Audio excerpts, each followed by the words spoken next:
తల్లి తల్లి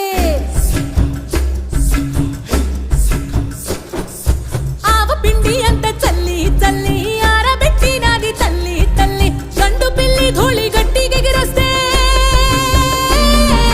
గండు పిల్లి ధూళి గట్టిగెగిరస్తే అడ్డుగా నిల్సోని అంగుడుతో మింగాడు రో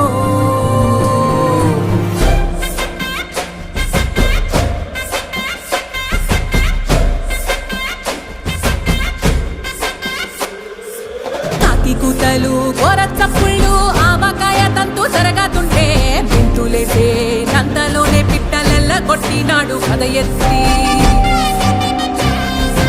ఉప్పు డొక్క దిష్టి బొమ్మ పచ్చడొక్క చూసి దిష్టి పెడితే వెల్లుల్లి రప్పల్ల చెప్పలిసి నూనె తిండినాడు రో